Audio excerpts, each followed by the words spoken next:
morning, January 31, 2017. Matatapos na ang January. I'd like to greet my parents. Happy 41st anniversary today. Happy anniversary. Happy anniversary! Kapit na lang yung 31. Malapit ka mawalaan sa kalendaryo.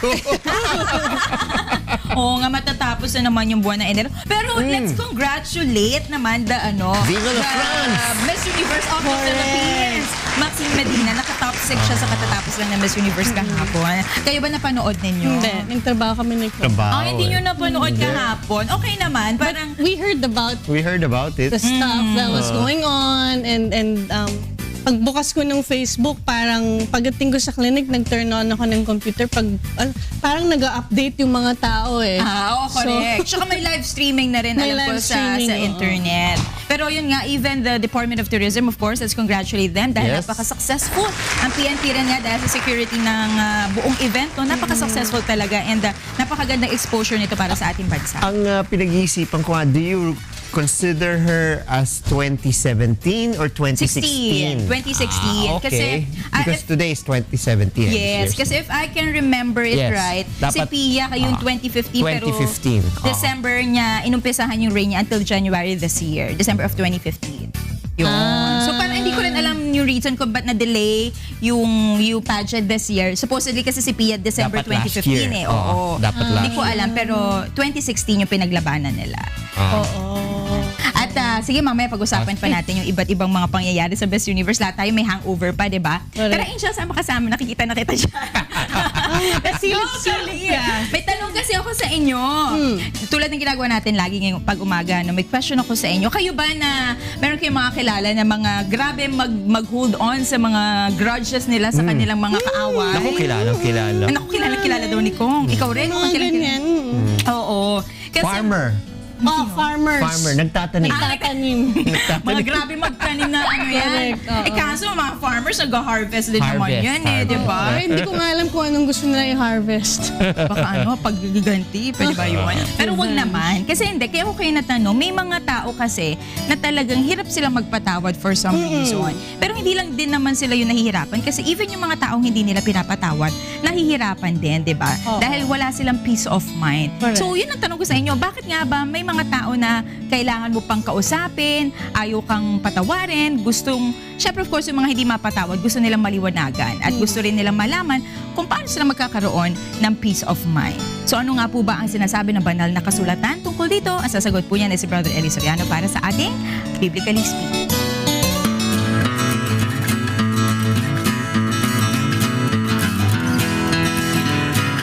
Unang-una po, ganito yon. Utos po ng Diyos na kung magkasala sa'yo, ang kahit na sino, patawarin mo na kapatid mo, kaya mahal mo sa buhay o kaibigan.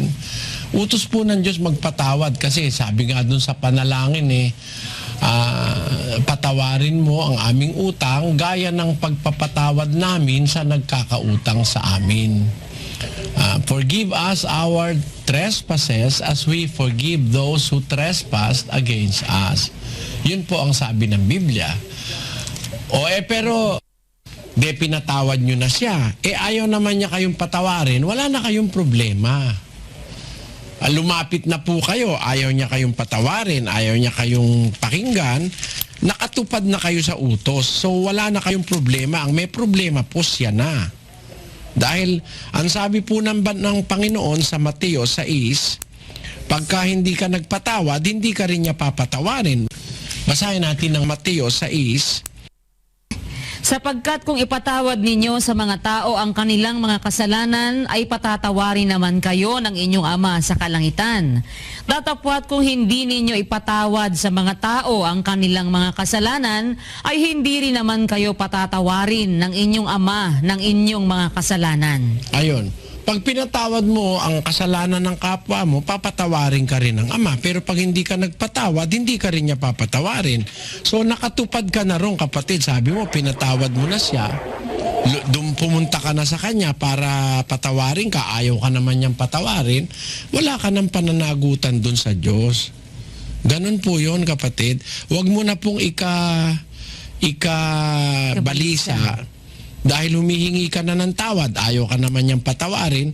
Meron kasi talaga sa Biblia ang sinasabi na hindi magpapatawad eh. Meron tao hindi natatakot sa Diyos, ayaw niyang magpatawad sa kasalanan ng kapwa. Yung nagtatanim siya. Meron pa nga ako narinig eh, hanggang tabunan na ako ng lupa, hindi kita mapapatawad. Eh yun ang sabi niya. Bahala siya.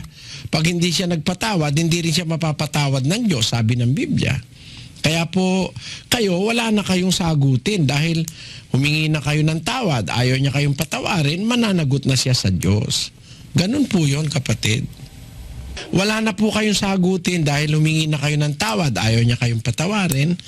Sa Diyos na kayo humingi ng tawad at bahala na po ang Panginoon Diyos. Ang totoo, ganun naman talaga nasa Biblia na kung ayaw kang patawarin ng kapwa mo, di sa Diyos ka humingi ng tawad. Basahin natin yung 32:5 ng awit. Aking kinilala ang aking kasalanan sa iyo at ang aking kasamaan ay hindi ko ikinubli. Aking sinabi, aking ipahahayag ang aking pagsalangsang sa Panginoon at iyong ipinatawad ang kasamaan ng aking kasalanan. Di sa Diyos ka na lang humingi, ayaw kanyang patawarin, humingi ka na lang ng tawad sa Diyos. Wala ka ng pananagutan doon.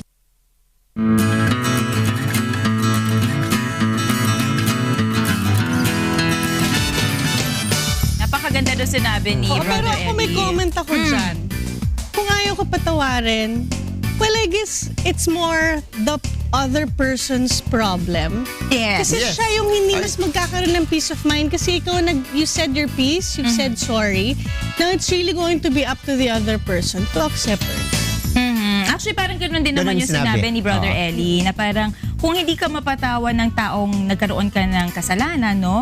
Eh di maghingi ka na lang ng tawad sa Diyos. And kung hindi ka niya mapatawad, I guess yun nga, parang more of the burden actually ng taong hindi nagpatawad yun. Dahil wala siyang peace of mind, wala siyang peace of heart, diba? Dahil hindi nga siya nagpatawad. Kaya siguro end of the story, magpatawad po tayo sa ating mga kaaway o sino mang nakasakit sa atin.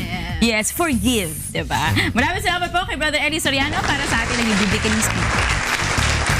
At ngayon naman, Angel. Yes! This time around, alamin naman natin ang ating quick meal.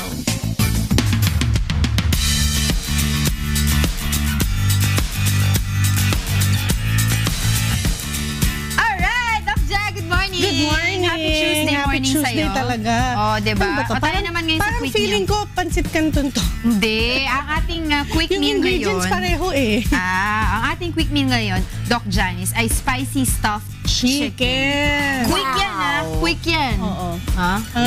30 seconds. Oh. Pero ano muna ang ating ingredients para sa ating spicy stuffed chicken, Doc? Ito ang laman ng ating spicy stuffed chicken. Chili powder, Malamang.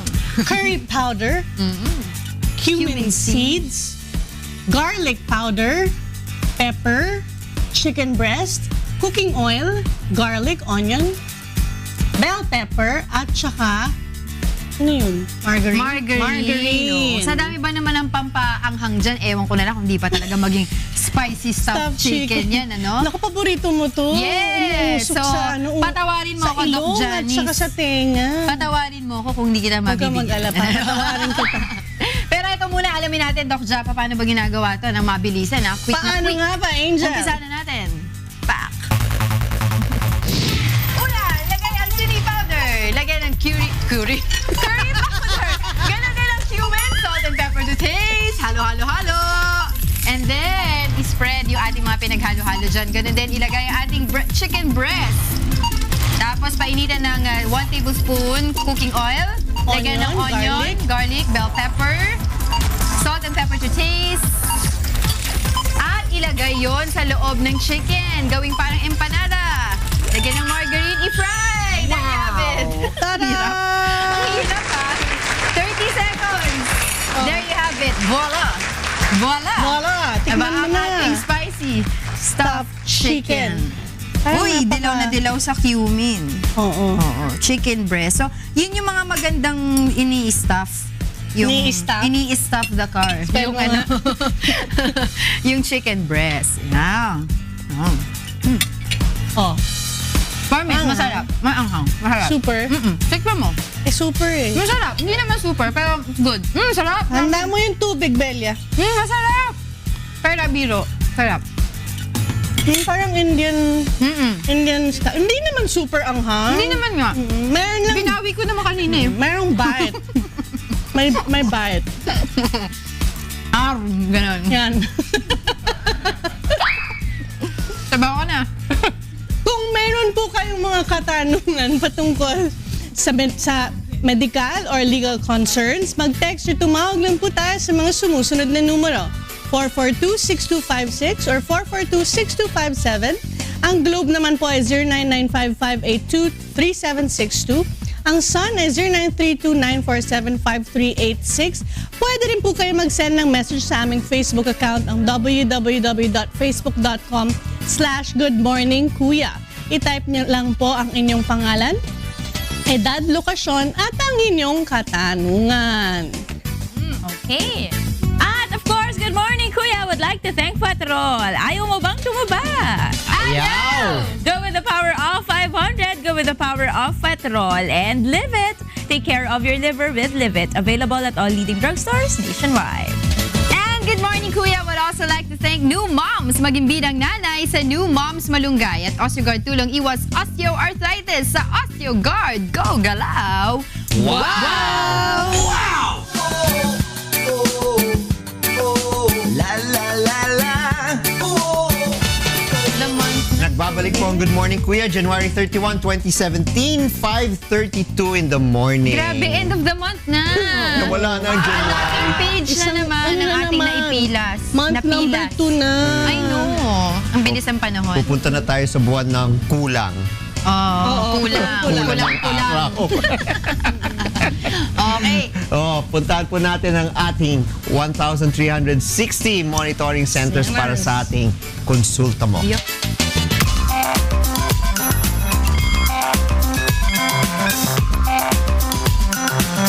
Tama ka dyan, Kong Erin, dahil meron na tayong mga natanggap na mga questions para sa ating mga kasambahay. Ready na rin si Doc Janice para sa ating questions. Pero unahin muna natin ang legal, no?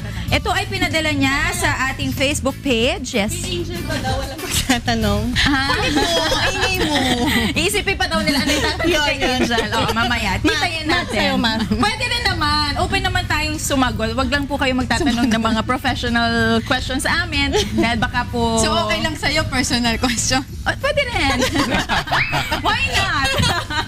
Ayan. Ito muna nga. Meron tayong legal question from Arlene Colocado from Manila. Ayan. Ang kanyang question kong, nakatira po kami dito sa Manila pero may pinapaupahan po kaming bahay sa probinsya. Ang tenant po sa bahay noon yun ay 10 years na nangungupahan sa amin. Pinapadala lang po nila ang bayad nila sa upa through remittance. Okay. Balak na po kasi naming ibenta yung lupa at bahay na pinapaupahan namin. Kaya lang po, nagmamatigas po yung tenant namin for 10 years na, hindi po sila aalis doon. Ano pong legal action na pwede namin gawin? Well, unang-una, hindi ibig sabihin na 10 taon sila nakatira dyan, hindi pwede silang umalis dyan. Oo. Kailangan na, unang-una, tingnan natin may kontrata ba. No? Maski sabihin natin walang kontrata, kung mapapatunayan naman po na ang may-ari ng lupa at bahay, kila Arlene, walang magagawa yung tenant. No? So, ang dapat gawin, although of course, kailangan dumaan sa legal process yan, kailangan magpadala ng demand letter na may balak na silang ibenta yung bahay, dapat lang matapos yung kontrata nung tenant. Ngayon, kung wala naman na specific period, kunyari, kung wala nakalagay 1 taon, no, yung lease rental, then it becomes month to month or day to day. So, pero kailangan bigyan ng panahon yung tenant na umalis. Kung hindi, sila po ay masasampahan ng kaso na unlawful detainer. So, kung it doesn't matter if gaano katagal na naninirahan. Ownership does not transfer or you do not claim a right that you are forever a tenant of that place. Normally, kung gaano katagal yung time na dapat ibigay ni may-ari ng lupa or ng may-ari ng bahay doon kay tenant para maghanap ng bagong Well, kailangan lipatan. tignan muna natin yung kontrata. Kung yung kontrata ay tapos na, no, maybe 15 days to vacate is enough. Oo. So, ganun lang dapat Oo. kabilis. Pwede ng 15 days. Oo. 2 weeks, roughly mga 2 weeks. Ayan, sana nasagot namin ang iyong katanungan, Arlene. And ngayon naman, punta na tayo sa medical question. This one ay pinadala niya sa text message. Ito ay from May Valente from Caloocan City.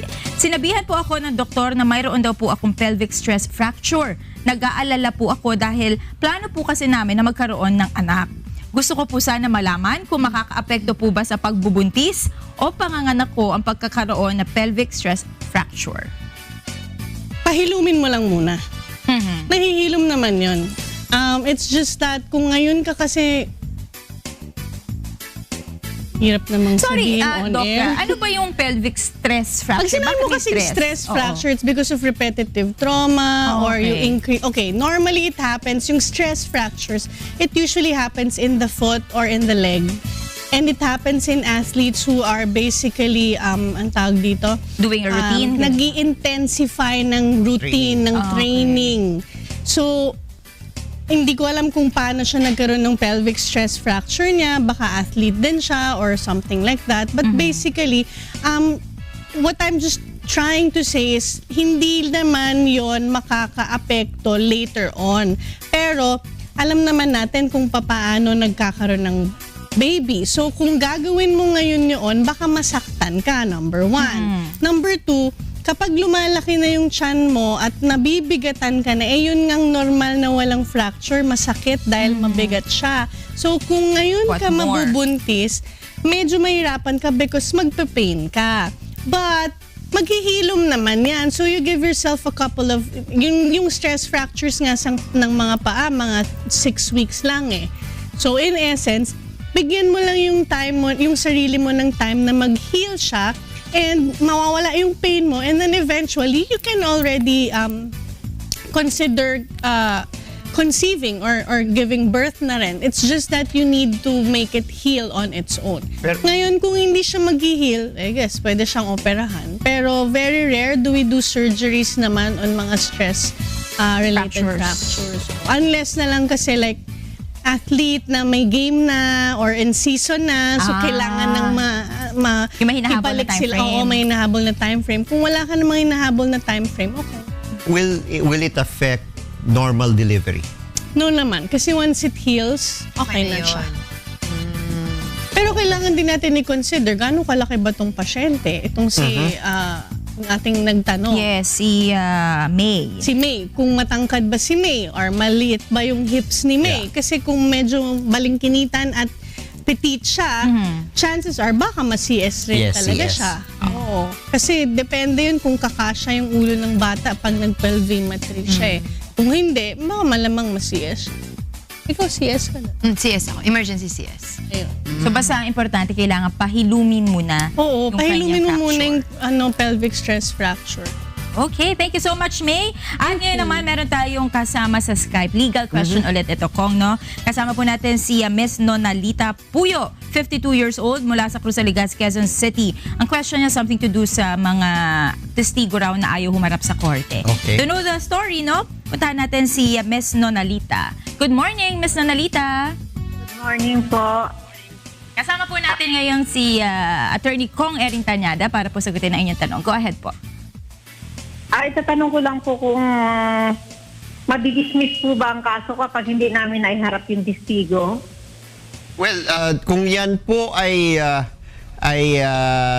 masabi po natin, nag-iisang ebidensya po ninyo para mapatunayan na kayo po ay dapat mabigyan ng desisyon, pwedeng i-dismiss po yung kaso. Kung meron po kayong mapagkukunan ng iba pang mga ebidensya na kailangan para matulungan ng korte para mabigyan ng desisyon sa panig po ninyo, hindi madidismiss po yung kaso. So depende po kung yung testigo po ay material sa kasong ninyo o hindi material sa kasong ninyo. So kailangan po natin tignan kung meron ba talagang ibang ebidensya na magpapatunay sa kine-claim ninyo sa kaso po ninyo. So yun po. Pero kung siya lang po yung testigo po ninyo at wala nang ibang ebidensya, malamang po pwedeng ma-dismiss po yung kaso ninyo. Paano po kung meron na po siyang sinumpaang salaysay na nasa judge na po. Sa ating batas po, maski meron po siyang sinumpaang salaysay, may karapatan po yung kabilang panig na mag-cross-examine sa mga sinabi po niya sa kanyang sinumpaang salaysay. Hindi automatic na porket binigyan na nag-submit po ng affidavit, okay na yon. Hindi po. Unang-una, kailangan mapatunayan sa harap ng judge na siya mismo yung pumirma ng kanyang sinumpaang salaysay. Pangalawa, pagkatapos po nun, kailangan bigyan ng karapatan yung kabilang panig na tanungin yung testigo sa mga sinabi po niya sa kanyang sinumpaang salaysay. Ay, paano po kung tinakot na po yung testigo? Hindi po ba pwedeng padala ng korte yun na para mag-appear po sa kaso? Ay, kailangan. Usually, nagpapadala po ng subpoena, no? Duces tecum ad testificandum, no? Pinapadala po ng korte yan para mag-appear. Kung hindi, pwede po rin siyang ma-cite in contempt. So, kailangan na yun po yung isa sa pwede ninyong gawin o sabihin po sa inyong abogado na mag-issue ng subpoena ang korte para to compel the appearance of the witness. Ay, sabi daw po ng piskal namin, hindi na daw po ganun ang batas ng judge namin ngayon na nasa San Jose Occidental, Mindoro. Hindi. Yan po ay still part sa atin na mag-issue ng subpoena ngayon kung i-request, no? Pero kung hindi magpakita yung testigo, wala tayong magagawa po. Pero pwede po mag-request na mag-issue ng subpoena ang korte para mag-appear yung testigo. Ganun po. Okay po? Ganun po ba? Nanay Donalita? Ano po? Opo. Nay, tural, medyo malapit naman po kayo sa aming estasyon dito sa UNTV. Bukas po ang aming action center, no? Law center Law dito. center. Oo, sa aming pong himpilan. Maaari po kayong pumunta, naka-ready po ang ating mga abogado para mas mabigyan po kayo ng mahabang at mas kumbaga detalyadong mga advice po sa inyong problemang legal. So nanay, hintayin na lang po namin kayo dito sa aming himpilan. Stay on the line lang po, makikipag-usap sa inyo po ang aming staff para po ibigay sa inyo instruction kung paano po kayo maaaring pumunta rito. Maraming salamat po, Nanay Donalita Puyo. Salamat po. Right. At tuloy-tuloy pa rin po ang ating public service hanggang sa pagtatapos po ng ating programa. Kaya maaari nyo po ihabol ang inyong mga legal and medical questions. Thank you so much, Doc Janice and Kong Eddie. Okay, puntahan po natin ang ating word for the day.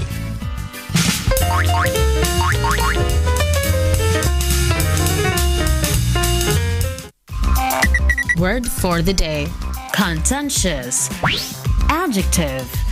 Argumentative, quarrelsome, ready and eager to argue, bicker, or debate. Example sentence.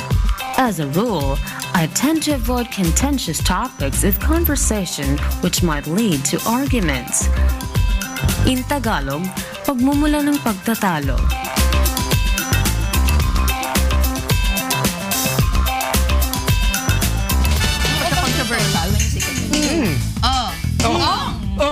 It's your turn. My turn na naman. Hindi, it's, Operation Tokhang has been a contentious issue of the Duterte administration because of the extrajudicial killings and lately the kidnap and murder of the Korean in the Philippines. Ang haba ng sentence ni Kong. Okay. Ako, meron. Sige, din. go. Naku, It's ready. very difficult to work with a contentious group of people. Avoid Nag-isip contentious ako. people. Correct. Asa pa ganun yan? Oo. Go. Sorry pala. Isip ka na ha? Meron na ako. Thank you for that wonderful question. May answer na ako. Kailangan gaganon muna tayo, di ba? Gay marriage has become contentious issues for decades. Ako na. Ikaw naman. Thank you for that wonderful question. I do believe that. Then the contentious executive order of U.S. President Donald Trump has created debates all over the world. Correct. O, diba? And the winner is... And the winner is... kayo. Bigay ang corona. Anyway, sa mga... Mahilig ba kayo magkalikot ng inyong mga sasakyan? Hindi ko. Ha? Siyempre hindi. Hindi Ay, kasi... naalala ko dati, pag kunyari nasisiraan ka, bubuksan ko pa yun, gagawin na. As if, alam mo, no? Hindi ko alam. Hindi kasi yung mga ibang may ibang car enthusiasts, ang ginagawa nila, no, yung makina pinapalitan, Yes. no? Yung tambucho Pinapaingay. pinapaingay, no? Kailangan po natin malaman kung ano yung iba't ibang mga rules tungkol dito. Panoorin po natin ang ating manibela.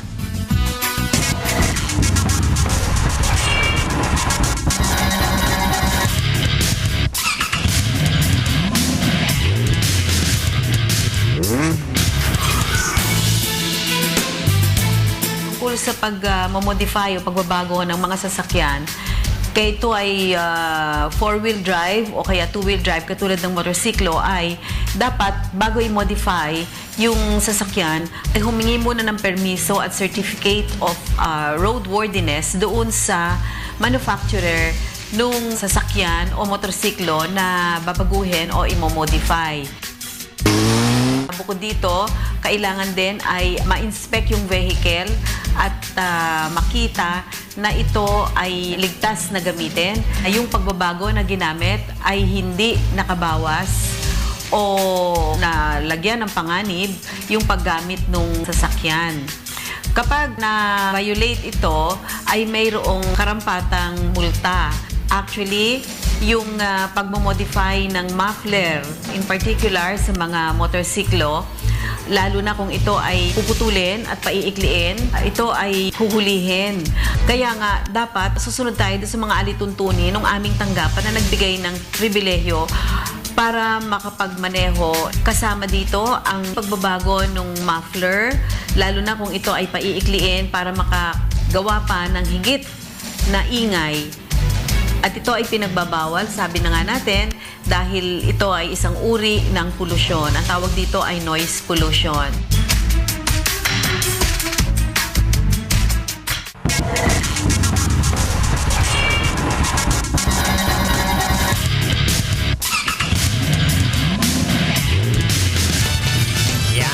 So, Kailangan ng certificate. bago magkalikot ng sasakyan, kailangan humingi ng permiso. Dahil, syempre, ang nasa records ng ating LTO ay yung custom-made. Oo. No? So, if you're going to change the doors, instead of opening sideways, pataas, ay kailangan humingi ng Tsaka pati permiso yung yan. Makina. Pintura. Oo. kasi Change iba, color. Change color. Oo, yung iba wala, hindi na pinapaayos. Mahirap yun, Oo. lalo pag gusto mo ibenta yung kotse. Oo. Anyway, puntahan po muna natin ang ating mga kaibigan sa ungtahan, kay Attorney G at kay Jocas at syempre si Miss Universe, si Beth Santiago. Akala ni Beth, nakalimutan ko siya, Miss Universe. Wala ko dito. Andun yan kahapon sa Samoa. Samoa? Hindi Pacific. Sa Samoa? Pacifico. Yung capital ng Samoa is Apia. Yan ang bet natin, di ba? Si Beth Hindi kami Santiago. makaget over with dito sa Miss Universe. Alam mo kung si Tita Angel sumali? Kung si Tita Angel... Si White Lady? White, siya ang Miss Universe ni Diego. Alam mo, kahit hindi siya sumali, Miss Universe pa rin siya ni Jake. Ni Diego. Pero ang big winner talaga doon kahapon ang Pilipinas. Yes. Diba? Talagang kita niyo naman kung paano na i-promote ng sobra-sobra ang Pilipinas. Wala yung you cannot quantify in terms of yung kikitain in terms of yung publicity sa atin. In terms of the number of tourists that will be coming to our country, ang mga business opportunities, yun lang ayusin natin ang ating peace and order. Kaya kahapon, Linisin ang PNP. kahapon si Secretary Wanda, yung sinasabi niya, siguro next year dito na ulit, magpo muna. hindi kaya, pahinga muna. Grabe naman. Kawawa rin mga polis. Oo, ang hirap din. Grabe ang preparation mo Basta dyan. dito sa atin, wala tayong ban on 7 countries. Wala. Wala. Mali yun ko. In fact, lalong dumadami nga ang tumututol ngayon kay Donald Trump dahil it's really very mean. Ano bang sabi ni yung ranking na Democrat na senator? Mean-spirited, and may isa pa siyang word na napaka... Si Senator Schumer. Mean-spirited, sabi niya, and etc. Dahil, umiyak pa nga siya dahil talagang hindi maganda. Dahil para bang nag-profiling ka, and then largely mga Muslim ang tina-target mo. Ang mga Muslim may majority countries. But which is only consistent naman sa kanyang campaign mission. Pero sana medyo pwede mo naman gawin yun without appearing to be that obnoxious or mean-spirited. Kong, babalikan namin kayo ha. Maraming salamat. Punta natin sina Kuya at Angel para sa ikalawang paghataw ng mga balita sa Good Morning Kuya. Ano nakain at kompleto kayo ngayon?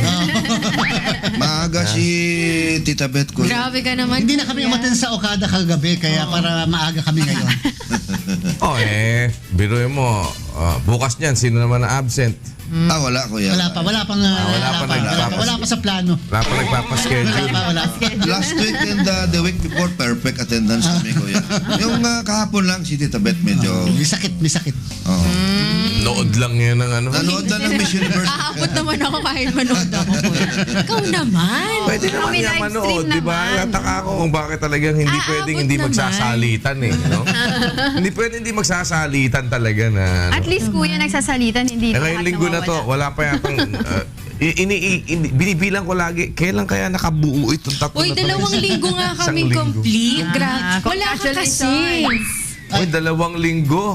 Tuwa naman ako, naka2 linggo kayo. May sakit pa kami diba? noon na talagang pinilit namin. Wala man lang talagang 1 buwan, gano'n. Mayamot On the way there. Kakayanin namin. Malapit naman. Kuya, pero kino-congratulate ko muna si Narina at yung mga kasamahan natin. Siyempre, napakagandang coverage yun. Kuyatan talaga. At saka kita mo naman yung mga nahihila ni Rina kahapon. Na mga nahin. Kahit nakatingin sa taas. Alam mo, isa lang sasabihin ko sa iyo, Attorney George. Abogado ka nga. Kita mo ganyan sa korte. Yung pagka medyo iwas mo yung usapan sa iba, ganun. Kala ko hindi mo na makahalata Nahalata mo pa rin. Yung mga tipong congratulate mo na. Siyempre, malilito ka nga niya, no? Hindi ganun ang abogado lilituhin yung kalaban para tapos tsaka ngayon babanatan ng... I-divert ko yan. Diversion. Successful na But just the same, sundan na natin yung sinasabi mo. Pero hindi ako talaga umpisa pa lang. Sabi ko France ako. Ako USA and France. Yung in all fairness and dun sa, kumbaga parang hindi naman dahil sa ayaw mo dun sa kandidata natin. Parang nagiging realistic lang tayo doon sa sa katotohanan. Hindi, totoo naman yun But of course, we are proud na nakasama yung ating kandidata. Kuya, nakakakaba talaga nandoon ko sa Tsaka yun Hindi nga siya kinabahan, Jel. Ako kinabahan ako for her. Ako rin. Parehas tayo kinakabahan sa kanya. Siya hindi.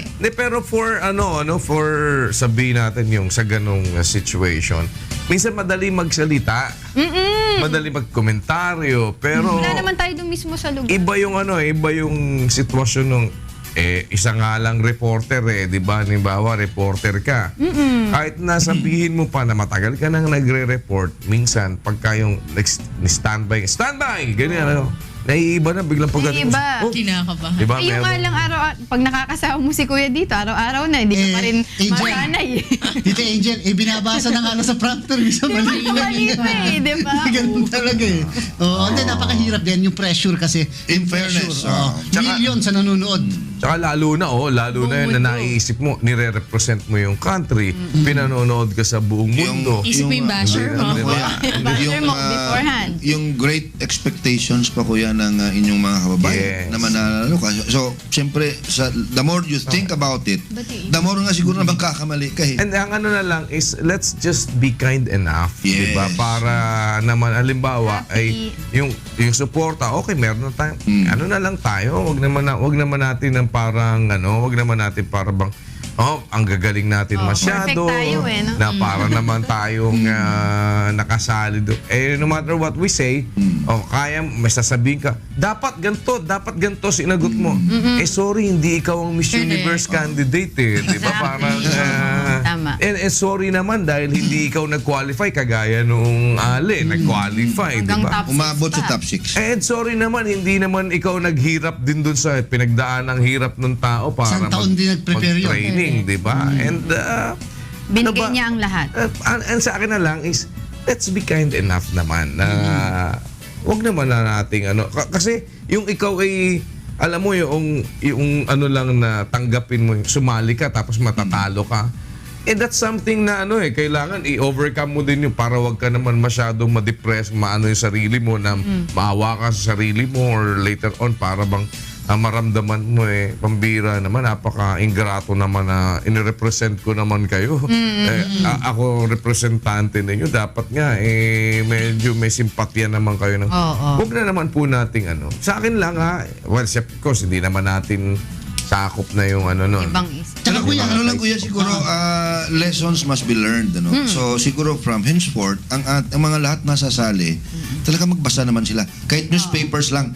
Diba? Kahit newspaper. Kasi ang tanong kasi kuya, last 10 years na changes. So kahit paano, kung if you always keep a pace with the news, kahit balita na lang, may masasagot ka sa tanong na yon. Okay ba? Sa 10 taon? Like, magsalita ka tungkol sa climate change. Social media.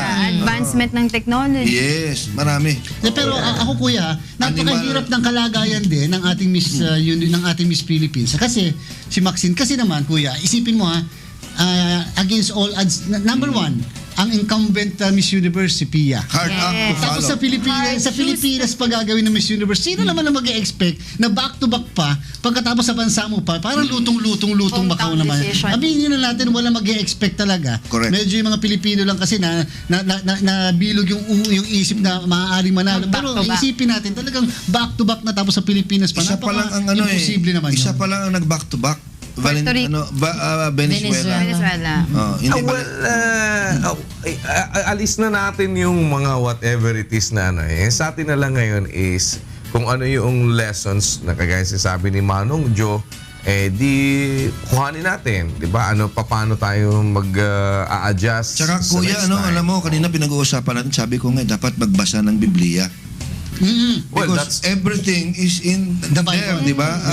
One of the most important, kumbaga sabihin na nating publications, and that the most siguro dahil diba, pwede mo sabihin talaga yun na lahat ng klase ng wisdom is there.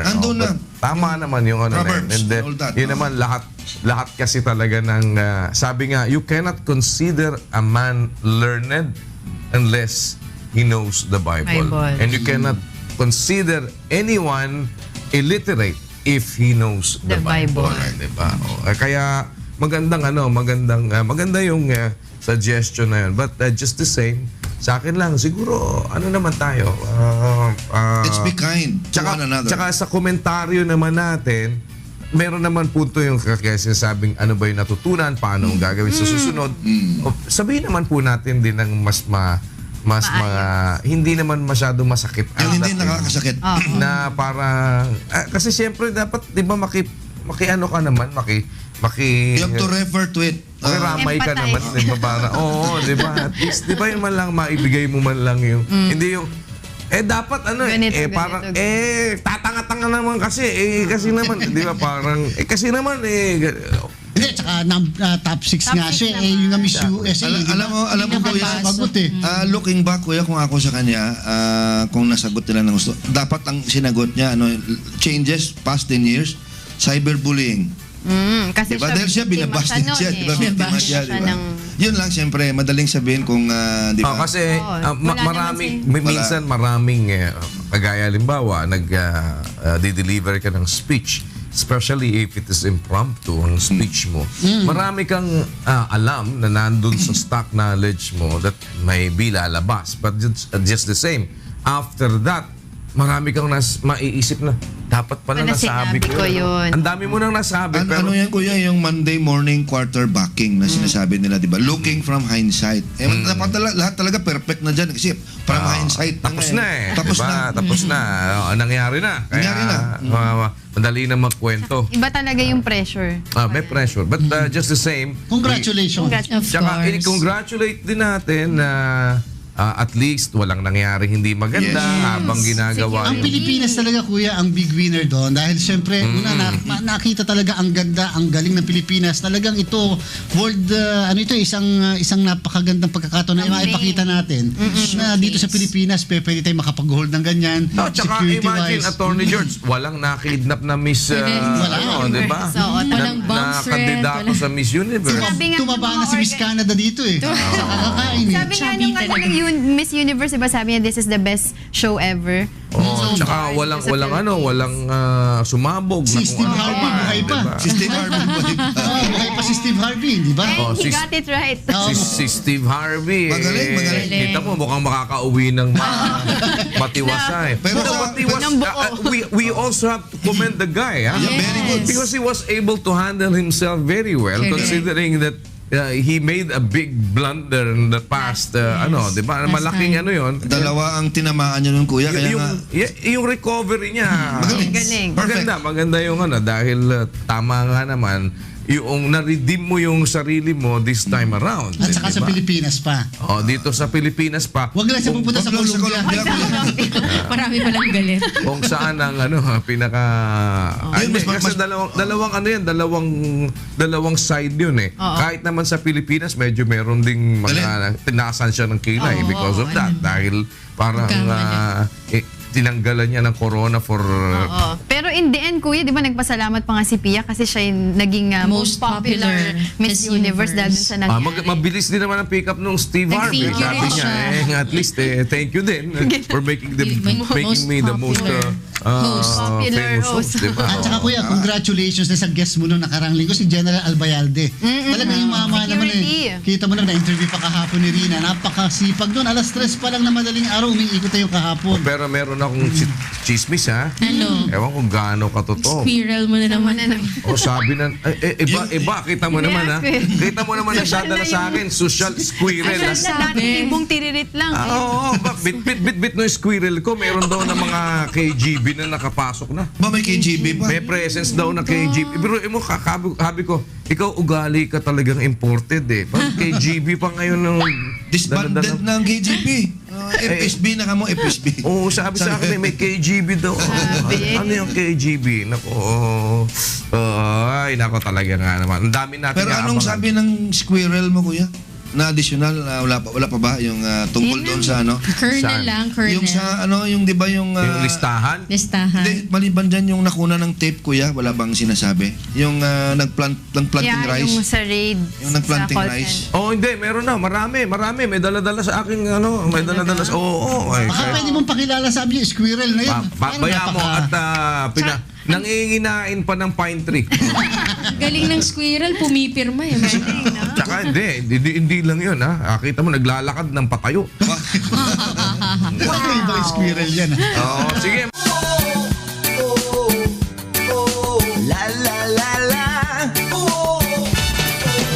Nagbabalik po ang Good Morning Kuya. It's January 31, 2017, 6:32 in the morning. Sa mga hindi pa gising na po. Malilate na kayo. Ma-traffic na. Ang bawal po. Kailangan na natin mag-almusal. Ang bawal po sa ating mga kalansangan po ngayon ay number 3 and 4.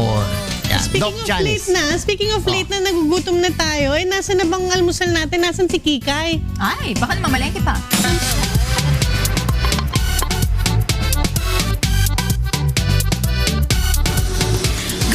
Kuya, at good morning sa ating mga kasangbahay.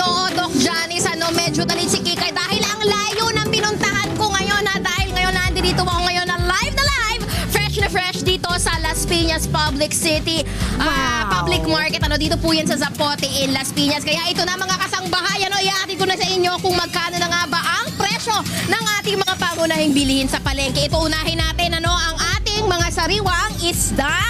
Ito mga kasangbahay ang ating lapo mula po ngayon ay pumapatak sa presyong 380 pesos per kilo at ang ating hipo naman po ay pumapatak sa presyong 450 pesos per kilo.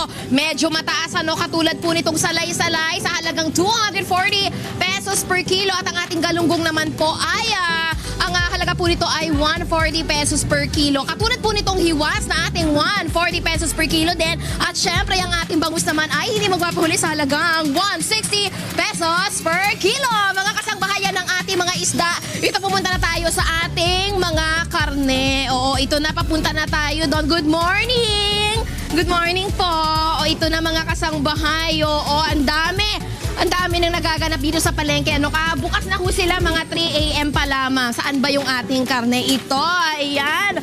Good morning po. Good morning. O ito mga kasangbahay, ang presyo ng ating mga baboy. Itong buto-buto po natin ngayon mga kasangbahay ay bumabatak sa presyong 175 pesos per kilo. At ang ating pork chop naman po, 185 pesos per kilo. At syempre, hindi rin magpapahuli dyan ang ating crispy pato sa halagang 160 pesos per kilo. At ang ating favorite na liempo naman po, 215 pesos po yan per kilo. Yan ang ating mga baboy. Ito, maglakad naman tayo sa ating mga masustansyang gulay. Ito, ayan na ang gulay. Ito mga kasangbahay, ready na rin sila dito. Kaya simulan natin. Ito ang ating repolyo po mga kasangbahay ay pumapatak sa presyong 90 pesos per kilo. Habang ang ating pechay bagyo naman po, 70 pesos per kilo. At syempre ang ating kamatis naman po, 80 pesos per kilo. At ang ating sibuyas naman po ngayon ay pumapatak sa presyong 100 pesos per kilo. Samantala, ang ating luya naman po, 120 pesos per kilo. At ang ating kalamansi naman po, 100 pesos per kilo. At ang ating ampalaya naman, bumaba ang ampalaya ha. Dati mahigit mga 120 to mga 100. Ngayon, 90 pesos per kilo lamang. Tapos ang ating talong naman for eggplant ay pumapatak sa presyong 80 pesos per kilo. At ito pa, hindi magpapahuli. No? Naku, ang dami ng gulay. Ang bawang po ngayon, 180 pesos per kilo. At syempre, last but definitely not the least, huwag natin kakalimutan ng ating patatas. Naku, marami kang magagawa dyan, mga kasangbahay. 80 pesos po yan per kilo. At syempre, mga kasangbahay, alam nyo naman ha, gusto ko na pala magpasalamat dito kay Kapitan Dennis Santos Aguilar, pati na rin kay Mayor Imelda Aguilar dito po sa Las Piñas City. Kaya alam nyo naman, mga kasangbahay, kaya gising na, bango na, at punta na dito sa Las Piñas Public Market dahil kapag maaga, may buena mano at may diskwento. Ako po si Kikay at ito pa rin po ang Palengke Price Watch dito lang sa Good Morning Kuya. Balik sa iyo dyan sa bahay. Okay, Kikay, daan ka muna sa bahay ng mga mami ko. Huwag ka na mag-almusal. Anniversary naman. Anniversary nila ngayon. Ay, oo nga. Oo, dadaan ako dito kay mami. Maraming salamat sa iyo, Kikay. Yan, nanggaling po siya sa Las Piñas Public Market. Tinatanong ni Monica kung malapit lang naman pala.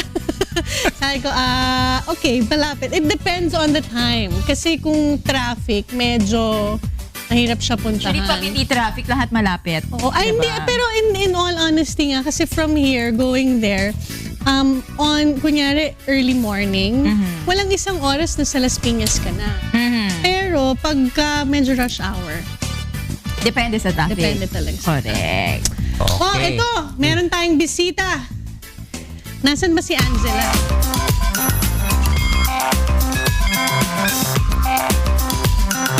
And of course, it's Tuesday today. Di ba mawawala ba ang ating SSS?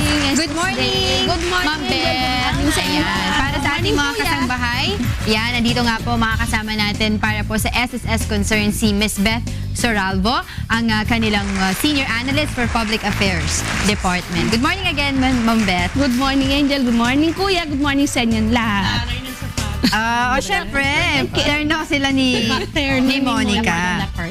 At ito nga po sa pagpapatuloy ng ating public service mula po sa ating 1,360 satellite monitoring centers, may mga magtatanong po sa inyo, Ma'am Beth. Okay, unahin na po natin via FB page si Mafi Frias mula Tantangan, South Cotabato. Ang kanyang katanungan, nagpakasal po ako 2 years ago at mayroon na rin po akong baby.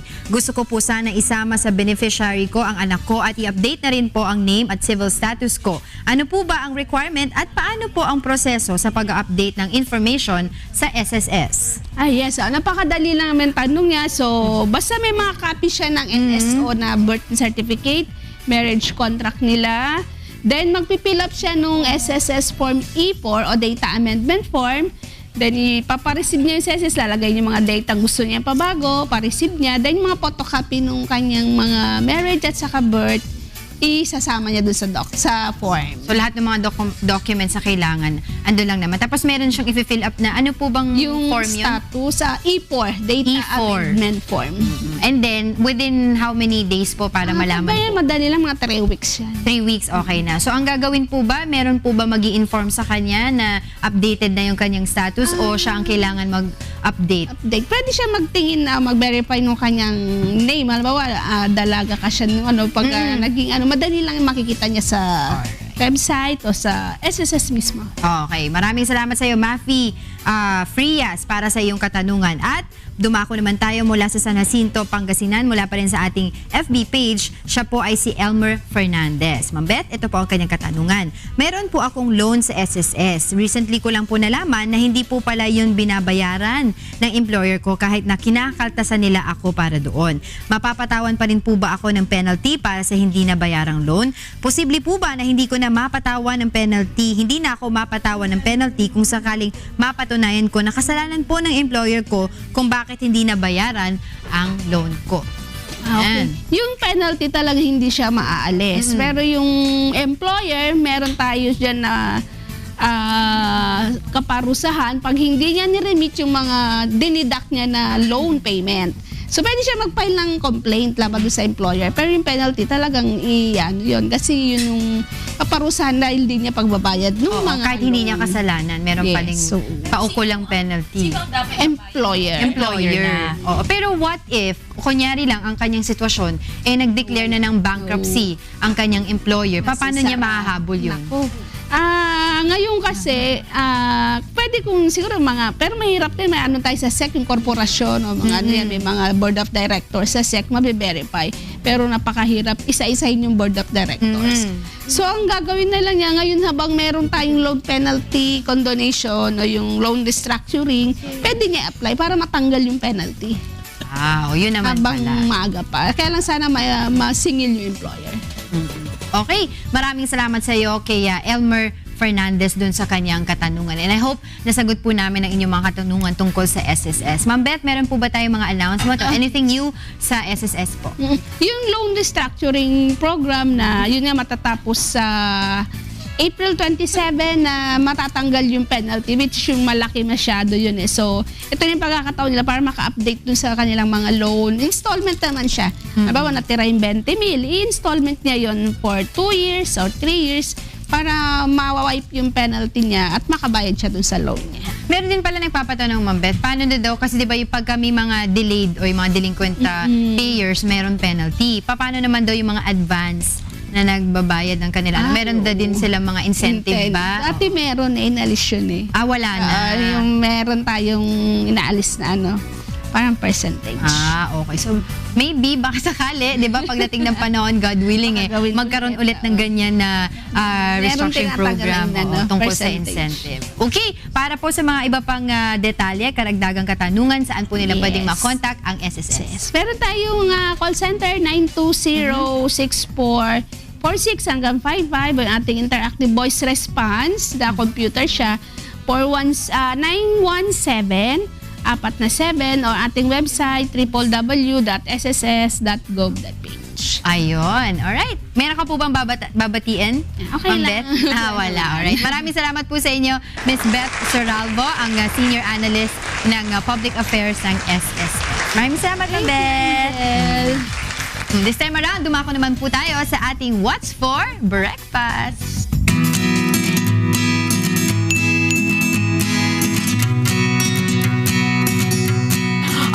Kasama natin ang ating paboritong kusinanay dito sa kusina. Good morning, Nanay Nene. Good morning, Miss Monica. Good morning, Kuya. Oo, ang sarap nung inanda mo sa amin. Kanina pa yung sinisipat ni Doc Janice. Talaga excited kaming matikman itong ipe-prepare mo sa amin. Ano ba ang tawag sa yung specialty ngayong umaga? Specialty natin ngayong umaga is yung ating spicy pork ribs. Ay, ang sarap! Look at that, diba? Itsura pa lang. Pinsan siya ng parang hamonado. Instead na gumamit ako ng pineapple, ang ginamit ko is citrus galing sa farm. Oh! Yeah, meron kami yung parang local kat ba yun? Kiat-kiat. Yeah, Oo, yung meron parang kang maliit na pongkan. So, yun ang ginamit ko sa kanya. Dito sa spicy, ano. So, medyo may asim na onte, no? Na lasa siya. May tamis. Oo. Sama-sama siya. May anghang. So, lahat ng flavors nandyan na. Bursting with flavors, ika nga. Yes. So, ano ba yung mga ingredients natin dito, Chef? So, mga ingredients natin dyan ay slab of pork ribs, 1 cup barbecue marinade, 1 cup cinnamon, 1 cup oyster sauce, 1 cup hot sauce, 1 cup garlic mince, 1 cup fresh orange juice. Chef, ano yung sinamak? Sorry, hindi ako familiar. Yung sinamak, yun yung parang seasoned vinegar na may mga spices na siya. Saan to madalas nakikita province? Sinamak? Kahit saan? Madali na mahanap. Actually, sa mga regional, ano siya. Basta sinamak. Basta, the first time na matikman ko na siya, sinamak. The irony of it, nung matikman ko pa siya sinamak, nung nasa USA ako. Sa ibang bansa pa. Pilipinas ako. Yeah, hindi ko siya kilala, yung sinamak. Pero nung nasa USA ako, may nakita kong sinamak. At buhat nung matikman ko siya, naging favorite ko na siya. So, vinegar siya na may konting spice. Seasoned vinegar siya. Okay, Chef, ano ang ating step-by-step procedure? Madali lang. Yeah. Ayan, ihalo lahat ng ingredients. I-mix lahat yan. Ano yan? Soy sauce? Yeah, una yung barbecue marinade, then the cinnamon. Okay. Then the oyster sauce. Pagsasama-samahin lang, no? Pagsama-samahin lang. The hot sauce. Pati hot sauce.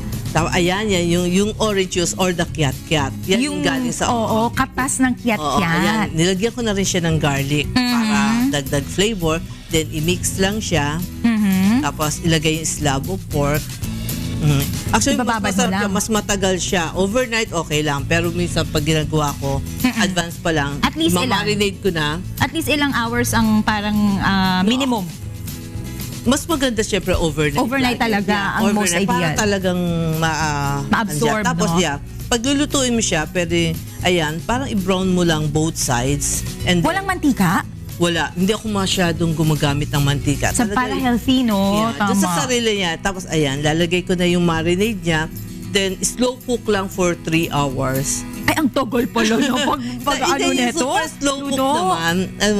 Kasi, yun ang isang natutunan ko. Pagka daw yung talagang slow cook, ang pagluluto natin, lahat ng flavors, hindi mo na kailangan maglagay ng kung ano ng mga seasoning or ano. Yung lahat ng flavors ng meat, pupunta dun sa sauce. Oo. At saka, kasi 'di ba ang pork ribs, masarap yan yung kapag parang nahihimay na yung parang nagpo-fall fall off the bones na siya. Diba? So yung pala ang sekreto. Pag natuloy na, ang gagawin ko pa siya, naka-prepared na siya. May mga parties tayo or what. Basta prepare siya kahit a day before or ano. Gawin na natin. Gawin na natin. Tapos ayan, lalagyan ko siya. Yung nagsisirup na yung kanyang ano, di ba? Ayan, di ba nag-thick na yung sauce niya? Correct. Sa 3 oras ba naman? Kung hindi ka pa lumapot niyan, ewan ko lang. Super thick na yung sauce niya. Ilalagay ko siya sa ibabaw. And then, ibudbura mo lang kahit anong gusto mo na seasoning. Mga herbs and spices. Kung gusto mo pa ng dagdag na anghang, yung mga kayin, yung everything. So kumbaga ito, bahala na sa taste buds mo. Ilagay mo siya sa oven, ibobroil ko siya bago i-serve. Siyempre, pagka naka-broil ang ano natin, ang meat, di ba? Oo. Di ba? Ang gandang tingnan. Wow. Gano'ng katagal mo siyang brinoil? Okay lang, basta makita mo lang siya yung parang nagtututong na yung ibabaw niya. So mabilis lang dapat, no? Depende sa may mga sa temperature. Merong high, merong low. Pag sa broil naman, dalawa lang. It's either high or low. So medyo ano pala to, simple lang yung halo-halo, ang medyo matrabaho, yung paglulutong talagang procedure dahil matagal. Matagal lang siya, pero kung titignan mo, hindi ka naman mapapagod kasi nandun na, slow cook. Tsaka sa itsura mo naman siya, kung hindi ka naman napagod, very fresh siya pa rin, diba? Kaya naman, naku, excited po kami matikman ang yung spicy pork ribs. Pero bukod dyan, meron ka pang ibang pinipare sa amin, chef? Oo. Kasi naisip ko dahil breakfast ngayon, pwede yan sa rice or sinangag, di ba? With eggs. Siyempre, pwedeng sinangag with egg. Pero, nagustuhan ko sa eterno ngayon ng ating special pancit canton. Ay, ang sarap. Pag gusto ko dito sa pancit canton na chef, may parang sauce. Yes, masalsa siya. Para pag kinakain, di ba? Ayan. Hindi siya dry na dry kainin. Chef, sa mga gustong, Nanay Ninette, sa mga gustong makatikim ng iyong mga i-prepare ngayong umaga, paano ka ba nila pwede makontak for the recipes? Yeah. pwede niyo ako makontak sa Let's Cook with Kusinanay Ninette. Nandiyan dyan lahat yung mga niluluto ko o kaya yung mga events na ginagawa natin. Pwede rin sa cellphone number 0932-974-1710. Okay. Social media accounts. Ay, sabi mo na kanina, yung Kusinanay. And mga gustong batiin, mga nanonood ng mga mahal sa buhay, go ahead, Chef. Ay, ang gusto ko muna batiin, yung mga 1,000. Kasi nung Friday, nag-launch kami ng mga kusineras, mga home cooks, mga nanay, with 1,000 kiddie chefs. Nagtuturo kami ng mga bata. Tinuturoan namin yung mga bata na magluto or mag-prepare. Yung mga simpleng pagkain sa bahay para hindi laging nanay na lang, di ba? Oo, tsaka parang bonding activity rin yan ng yes, mga yun ang mga anak bonding. May mga, ngayon summer magkakaroon kami ng mga bonding activities with kids. Ayun. And I'm sure ipopost mo naman yung details sa iyong Facebook page, di ba? So, ayan, maraming salamat, Nanay Ninette. Thank you rin. We're so excited to eat na yung mga ginawa mo. Yes. Thank you so much. Thank you. Okay, pero bago ang lahat, kailangan muna nating mag-usapang pangkalasugan.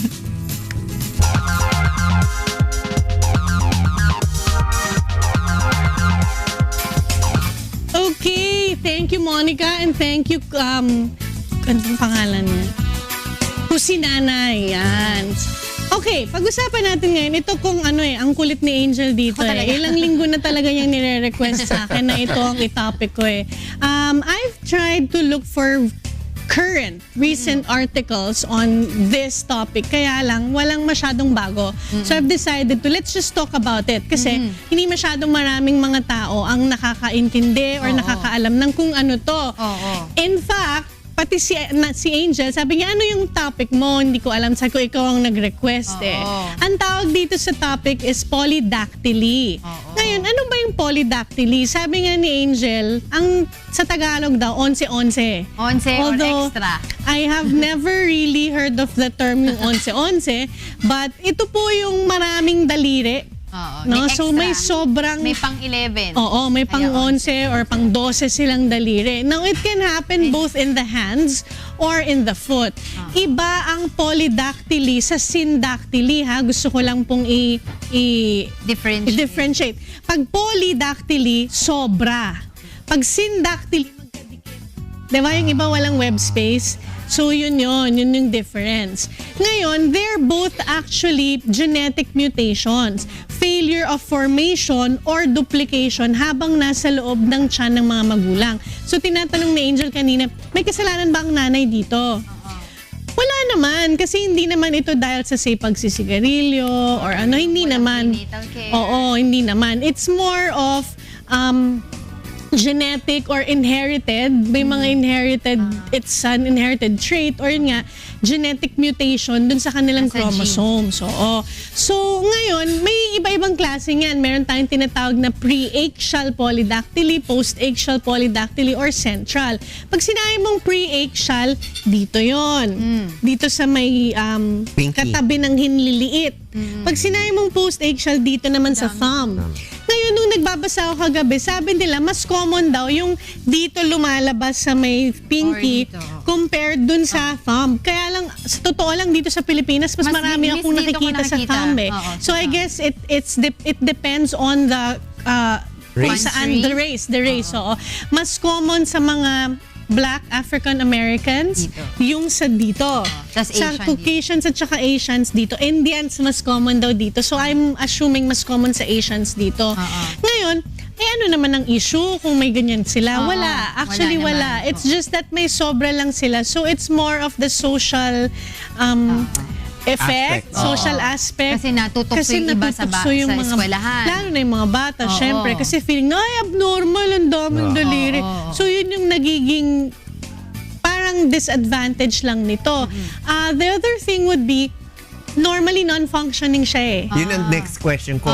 Functional normally ba siya? non-functioning siya kasi when you do x-rays, makikita mo may buto siya. Makikita mo may balat siya, may kuko siya. Pero karaniwan wala siyang tendon. So pagpansinin niyo, parang kunyari, example, gumaganyan lang siya. Gumagalaw siya kasabay nung katabing daliri kasi wala siyang on its own tendon. Although merong parang iba na may sarili siyang tendon, mas common yung wala. For others, Doc, kasi bata pa lang, pagkasilang sa kanila, nakikita na nila, and then the doctor would suggest, sige, patanggal na natin. Yeah. Okay lang naman yun. Yeah. Pero dun, for others na hindi naman nila, although napansin nila or somehow for some reason hindi nila napatanggal, meron pa rin bang, is it still okay na mapatanggal yun at a certain Actually, age? pwede. In all honesty, surgery lang talaga ang pwedeng makapaggamot dito. Tama ka. Meron kaming tinatawag na amputation. Now, if they're newborn, you do an x-ray and you check and you see na wala siyang buto pa or maliit pa yung buto niya, yung iba ginagawa tinatalian para matanggal siya. Malambot In pa essence, siya na auto-amputate siya. And it's okay. Kung newborn, hindi yun nararamdaman ng mga baby. Wala So, pang trauma mas sa maganda na at that point pa lang, matanggal na siya. Kasi nga, later on, ooperahan mo na talaga siya. Imagine mo, ikaw, subukan mong kung matiis mo pa siya. Hindi na. Kasi may pakiramdam na siya or ano. So, ngayon, pag medyo adult, or hindi man adult, pero pediatric age group, ooperahan mo na yun siya. I-x-ray mo muna, titignan mo, may buto ba to? Ano ba yung laman? Ganyan. And then, when you do the surgery, you will have to look into where is the nerve. Yes. May nerve ba yung kabilang daliri or baka naman yung nerve nasa kanya lang, so kailangan mo i-transfer yon. So yun yung mga iisipin mong factors when you do the surgery for this disease, or hindi man siya disease, or this disorder, I would say. This anomaly, yun, yung better term, this anomaly. Now, kung hindi mo naman siya tanggalin, okay lang din. Kasi nga, wala naman talaga siyang hindi naman siya, it's not gonna cause a death or it's not gonna cause a disease. So to speak, it doesn't predispose you to any other illness. Although, most of the time, it is associated with a syndrome. Down syndrome, Holt oral syndrome. So may mga ibang pasyente na meron pa silang ibang problem. So when a child is born with this, kailangan mo lang i-check, may iba pa ba siyang parte ba to ng isang syndrome? May iba pa bang problema yung bata? Kasi kung meron, di kailangan mo i-address yun. More than yung extra daliri niya. Kasi yung yun, aesthetically lang. Oo, aesthetic lang siya eh. Mukha lang siyang not normal. Pero in essence, you can live with an extra finger. Sabi nila, swerte. Who knows? Diba? May mga nagsasabi, swerte daw to. But then again, yun nga, ang ano kasi niyan is it's usually non-functional eh. So I would suggest, well, for those who say you are pregnant and then your child was born with an extra digit, kung sa akin, patanggal mo na lang early on, like when they're newborn, kaysa sa papalakin mo pa, tas surgical procedure na rin talaga siya eh. There's really no other way for you to treat this or remove this other than surgery. So sa akin, kung concerned din natin is obviously yung social impact niya doon sa pasyente or doon sa bata, mas maaga, mas maganda, mas maaga, ipatanggal mo na lang siya. But yeah, there. So this is what you call polydactyly. And it also happens in the toes, ha? Yes. Hindi lang sa kamay siya. Pero sa toes, usually it's in the small toe. Yeah, the small Hindi yung bigger Hindi toe. sa bigger toe. Parang pareho lang din ko. It's also in the small digit. Pero yun nga I guess because of the race siya eh. Yeah. Depends on what race. And, but in essence, wala rin naman sinasabi nga na may problema kung whichever man siya, kung saan man siya tumubo. No? So, yan po yung tinatawag nating polydactyly. Yun naman pala. Onse, according to Angel. Extra. Meron polydactyly or hyperdactyly. Yun naman pala. Okay. Maraming salamat, Doc Ja, para sa ating usapang pangkalusugan. At gusto ko lang batiin, nagpapag-greet siya ng happy birthday sa kanyang brother na si Bong Solatorio. Yan niya. From Cynthia Brule of Ireland and family. Again, happy anniversary, 41st wedding anniversary to my parents today. Sa'yo din, happy anniversary. 10th anniversary sa inyong asawa. And happy viewing din kay Mother Earth na nanonood sa atin almost every day, every morning. Happy viewing, Mama! Okay. Puntahan po natin ang ating mga kasamahan sa huntahan, kay Attorney G, kay Beth, at kay Jocas. Good morning once again. Morning. Kami lang ay nagpapaalala ha, kanina pinag-uusapan lang namin bago nyo kami tinawag. Yun nga, yung isang kababayan natin na Makeup artist. Makeup artist, hindi naman Kim ang pangalan. Pero ang pangalan ni Kit. Nakipag-date kasi dahil sa social media. Nakilala niya. Ngayon, pinaupo siya sa sakyan, may kotse pandaladala yung walang hiya. Civic. Pinasakay siya sa harapan, tapos bigla siyang pinalipat sa likod. Nung lilipat na sa likod, biglang humarurot. So daladala yung 50,000 pesos niya. Na worth gadgets, Gadgets, cellphone. Ingat lang po tayo, be responsible sa ating sa social media. Ganun din yung nabalitaan nyo rin yun, Attorney G, yung galing naman siyang abroad. Tapos parang naging boyfriend na nito, nakilala din niya online. Tapos first time nila mag-meet here sa Philippines, nag-check-in sila sa hotel. Pagising niya, wala na. Umalis lang siya. Tapos wala na yung mga gamit niya. Sino? Bago siya umuwi sa pamilya niya. Ibig sabihin, mag-ingat tayo palagi. Madami po talaga manloloko. Ano na lang dyan, tanga-tanga or ano. Bawal ang kit. kung may Simple lang Kung Tito Joe, kung ang show ni Kuya, bawal ang pikon. Bawal ang Dito pikon. bawal ang tea. Ano ba lang, tarantula na lang. Okay. Sige, maraming salamat. Samantala po na kayong papaalam sa huntahan. Ako po si Atty. George Erwin Garcia. Ako po si Beth Santiago. At ako naman si Jose Castigador Jr. Maraming salamat at magandang umaga po sa inyong lahat. Punta natin sina Kuya at Monica para sa ikatlong paghataw ng mga balita sa Good Morning Kuya. Hindi na kasi natin pinapractice ngayon yung don't talk to strangers. Ako, Kuya, lagi ko sinasabi kay Gab yun. Lalo na sa mga online games. Minsan, hindi mo na alam kung merong magtatanong. That's the problem. Ay, ano ba yan? Nahulog. Nasaan na, Kuya? Alam. Nangyari, Kuya. Nalaglag. Pero oo nga, kasi talaga dahil sa social media, 'di ba? Minsan hindi natin alam yung kinakausap natin, ibang tao pala in reality, 'di ba? Tsaka meron talagang mahilig makipag-usap na i-message ka lang, magre-reply, text ka lang, magre-reply ka na, 'di ba? Tsaka yung mga friend request, basta maganda lang na gusto napusuan lang yung picture, o sige, add friend, 'di ba? Accept friend. Tatandaan natin yung na-rape at na pinatay pa. Marami na pinangakuan na magiging model daw siya. Di ba? Model platoon pa. Ayan ang problema kasi nga, 'di ba? Sinasabi ko nga sabi tayo ng sabi doon sa mga bata. Sabi mo, don't talk to strangers. 'Di ba? Pagka may nagbibigay sa iyo niya ng candy, may nag-aalok sa iyo, wag mong tatanggapin. 'Di ba mga bata tayo ganun? Lagi 'yun, don't talk to strangers, don't talk to strangers. Pero ngayon, tingnan natin kung gaano ka-open ang ating mga anak.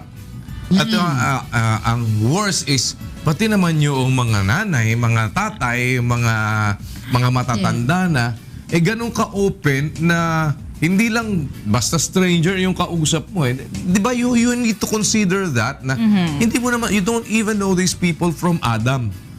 Tapos makikipag-chat lang sa'yo, nabola ka lang ng konti, nasabihan ka lang na ang ganda-ganda mo.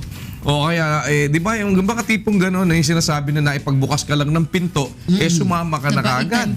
Correct. Di ba, parang medyo ilang araw mo palang nakilala sa social media, ay nakipag-date ka na kagad. Di ba? At saka, sasakay ka kagad sa auto ng... Hindi mo masyadong kilala. I mean, ewan parang, di ba, ganun ngayon tayo ba naging ka-liberal? Ganun tayo ngayon naging isipin mo, malalaman mo na lang, saan kayo nag-meet? Sa Facebook. Sa chat. Tapos ngayon, ikakasal na kayo? Ay, mga tipong gano'n, ikakasal. Ilang taon na kayo magkakilala? 3 buwan. Kasal agad. Diba? Yan ang mga yan ang mga problema. Para bang may Kuya, may kultura na ng yung licentiousness. Diba? Kaya nga siguro madalian lang, sama na kagad. Ngayon, marami na malandi. Maraming naglalandi, maraming nagpapalandi. Di ba? Marami nang gano'n. Licentious na. At saka, ang nagiging problema nga is because hindi na tayo nagiging masuri, masiyasat. Tiga mo, hindi lang naman yan dyan sa ganyan. Pati na yung mga nagbebenta ng kung ano-ano. Pati ba naman luneta na, ibebenta na. Binibili naman. Di ba? And Kuya, social media has a lot to do with it. Yan ang biggest change in the last 10 years. That's Changes right. Actually. Yung magandang punto yun na ang dalawang bagay kasi yung change na significant both ways sa isang magandang paraan kung gagamitin mo ng tama. At isa naman sa masamang paraan na nagiging destructive dahil una napapasok na ang iyong bahay nang hindi kailangang umalis yung anak mo doon sa loob mismo ng kanyang kwarto. Pero napapasok na ng kalokohan, nakakapagbukas ng internet. Na-expose kung saan. Alam mo, ako ay agree doon sa proposal na i-ban yung i-block yung mga porn sites dito sa atin sa Pilipinas. Kasi para yung mga bata kahit na sabihin mo pang minsan may accidental diyan lalo na kung halimbawa yung nauso kasi yung mga virus na ganyan no? So yung mga spam messages. Malware. Oo, biglang pag na-open mo ano kaya to? Na-curious ka, in-open mo, biglang, oops, meron na palang. Magpa-pop up na yun. Tapos every now and then, ano to, lumilitaw na to? Saan ang gagaling to? Ba't may lumilitaw na ganitong kung ano-ano? Yun pala, na ano na yung expose na bug na or anong tawag nila noon na virus na. Yung kaya ako mas gusto kong gumamit ng Apple Dahil, mas lesser yung ano sa Apple kaysa sa Windows. Na mapasukan ng virus, Kuya. Yung Apple mas safer. Mas may sariling mundo kasi yung Apple. But just the same, hindi naman lahat. What I'm saying is yun ang isang hindi natin ngayon nabibigyan ng pansin. Yung changes na yan brought about by technology. The technology Social that is media. being used para ipang-abuso. Kaya nga nauso na ang cybercrime. Cyberbullying. Napakabilis ng lahat ng bagay. Yes. So, kasi pwede ka na ngayon mag-shopping. Gamit mo lang yung ano mo. Ngayon, yung shopping online naman na yan, marami na rin kalokohan. Binigay mo yung card mo, binigay mo yung ano, bukas makalaw. Ba't ang dami kong utang? Scammers. Tsaka identity theft din, Kuya, di ba? Correct. Yes. So, we have to be very careful. Siguro, pati yung PIN number mo. Mabuti pa nga alam mo, mabuti pa si Ma'am Ani Si Ma'am Ani kasi hanggang ngayon, makinilya pa rin ginagamit Oo, hindi problema. Wala kasi bang Facebook yan si Ma'am Ani? Naka-typewriter pa siya. Oo, typewriter. Tapos papadala yan ng walang email. Telegrama pa rin. Koreo pa rin. Telegrama. Oo, koreo pa rin. Hindi may FB daw pero hindi siyang gumawa. Ginawa ng iba. Tita Ani, hindi ka nag-iisa. Alam mo, magandang i-experiment ngayon yan Isang araw na magbalik tayo sa sa dati. Magbalik tayo sa walang Facebook, walang internet, walang cellphone, di ba? Na yung pagka ikaw ay tatawag ng long distance, pupunta ka doon sa booth. Pipila ka, Kuya, pipila ka pa. Sasabihin sa'yo ng operator. Sabi sa'yo, Attorney George Zerwin Garcia, booth number 2, please. You have a collect call from Kuya Daniel Razon. Would you like to receive the message? Mga ganyan. Tapos, ang buhay naman ng mga tao nun, Kuya, di ba? Tsaka ang messaging nun, di ba? Telegrama, ikaw uwi, tatay patay. Ganun lang.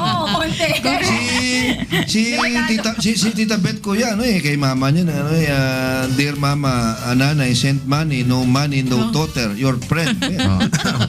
Ganyan, di ba? Pero ngayon, kasi even sa loob ng bathroom mo, pwede ka na mag-opisina. Sa loob ng auto mo, pwede ka na magawa ng communication. Kahit saan ka pa. And everything. Iyon ang nagiging disadvantage naman. Mas nagiging prone tayo sa maraming kalokohan, mas nagiging prone tayo sa maraming panloloko. Kaya kailangan mas talinuhan natin ang paggamit ng technology. Kagaya niya kinukwento nyo na yan. Abay sa tinamaan na magulo. Bakit naman lumipat ka sa likod, hindi mo dinala yung gamit mo nang bumaba ka? Yun nga. Iniwan mo. Excited na masyado, Kuya. Kinikilig. Yung iniwan talaga. Excited na. Kinikilig. Makeup artist, Kuya. Baka nagapangan ng gagamba sa singit. Lipat ka sa likod, ipapark ko ito, lilipat din ako sa likod. Yun, malamang yun ang dating siguro sa teka muna, lipat ka sa likod tayo. Paparada ko lang ito, paparada ko lang. Siguro. Pagsara ng pinto, humarurot na. Ayun. Goodbye, cellphone. Goodbye, universe. Ay, hindi. Yan ang sinasabi nga na learn things the hard way. Correct. Experience. Diba? is different. Siguro nga yung mga dapat merong social media etiquette. Yung Mahal na learning yan. dapat yung mga mapag-aralan pang mabuti. Nagbayad siya kuya ng tuition fee, napakalaki, ano? Oo. 50,000? 50,000. Yes. Worth. Pati cellphone. Pati cellphone. Cellphone, cash, gadgets. Sabi sa amin dyan ng mga matatanda, magtiis ka, saka, di ba, yan. Suffer the consequences. Exactly, di ba? So, just the same paalala na din po. Hindi naman para tayo ay maging nidos sa kapwa-tao natin, kundi maging maingat lamang tayo dahil marami nga pong ganyan na nabibiktima ng ganyang klase ng kalokohan. Kaya, sige, at maraming salamat sa inyong tatlo. Thank you, kuya. At Attorney George, ayan, Ma'am Beth Santiago at Manong Joe Castigador. Maraming salamat sa inyong paglilingkod ngayong araw na ito na kayo ay buo na trio. Talaga. Puntahan kami ngayon. Oo, hindi kayo hunta lang o hindi lang tahan. Puntahan. Wala daw umiiyak para tumahan. Puntahan kayo ngayon. Kompleto. Salamat at magandang umaga. Thanks, Kuya.